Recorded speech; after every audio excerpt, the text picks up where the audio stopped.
Hello, friends. Brian King here, your resident ADHD coach, here with another edition of A Cup of Focus. I have no idea why my eyes are puffy. Maybe I'm tired. They are a little irritated, this funky weather we're having out here in the Midwest. In any case, I'm in the process of getting some physical therapy again. This seems to be a routine in my life. This time to help me with my balance because I tend to walk like a drunk person. Well, one thing I asked my physical therapist to do yesterday is to evaluate my knees because I have one knee that's had a couple operations and it is so sloppy that it routinely hurts terribly. I need to put pain cream on it. I need to elevate it, ice it, massage it, you name it, anything to just try and get some relief in it. So I had her evaluate it and it did something kind of funky. Where the tibia and the femur meet. The tibia is the lower leg bone, the femur is the upper leg bone. Well, imagine, and I wish I wasn't using my phone for this so I could demonstrate it to you. Imagine the place where those two meet being able to twist in opposite directions. So when my tibia is twisting this way, the femur is going the opposite way to a good degree. Now, in case you're wondering, no, joints are not supposed to do that. They're supposed to be stable. Well, all of my joints do that. It's a condition called hypermobility Ehlers-Danlos syndrome. And this is something I've known about for 7 years. But I didn't know to the degree to which I was flexible. I knew I was flexible enough to be diagnosed, but I was thinking a lot of the exercising I was doing and making me stronger was going to make things much more stable. But as it turns out, my joints are just as slack as they've ever been. So what do? Do I just say, okay, I'm going to throw in the towel. Nothing I can do can make my joints better. This is just the way it is. Nothing can change it. And here's the reality. There is no cure for my type of EDS. There are certain things that can be done. One of the things that my physical therapist mentioned is that, I could strengthen my ankles and my hips, and that could help add some stability to my knee. Here's the issue.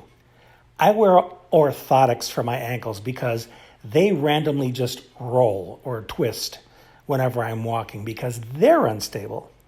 And my hips, especially my left one, has started to give out more.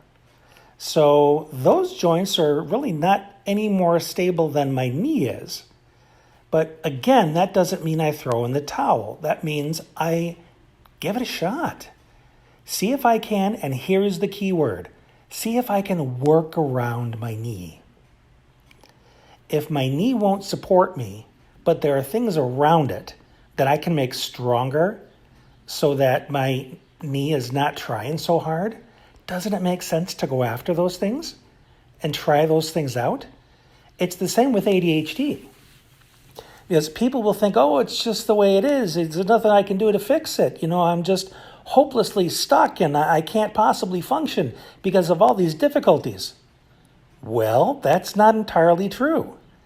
Are there things in your brain that you can build up and strengthen to compensate, to work around those skill gaps, like working memory, time management, organization? Are there apps you can use? Are there spreadsheets? Are there templates, reminders, whatever it is? There are so many things out there that you can use to balance out what it is you're struggling with. Your ADHD does not have to be this great big wall that you run into that stops you from living your life fully and enjoying it at every level. You just need to realize that just because you hit a stop sign, it doesn't mean you're stopped, period. It means you have to find a workaround, a detour, another way, so you can still experience the results you want. It's hard for me to walk. I have a cane or a walker or a wheelchair, depending on how my joints feel on any given day, but I still move. I still get out. but I have to use an accommodation. It wasn't always easy for me. I was stubborn out of the gate. But once I embraced these things and realized just how much more life I could access by allowing myself an accommodation, instead of simply sitting down and complaining about the fact that this problem exists, there's so much more freedom in asking, what other way is there? If this way, the traditional way, the linear way, doesn't work, give me a circular way. Give me one that looks like a big twisted piece of spaghetti. As long as it gets me from point A to point B, that's all I care about. Whether it's slower, different, unconventional, maybe a little weird, who cares? Does it get me where I want to go? Yes, bring it on. Because we have to be creative in how we get things done in life when you have a physical disability or you have a glitchy brain that has ADHD. There's nothing about any of those conditions that says you cannot live a quality, fulfilling life like your peers.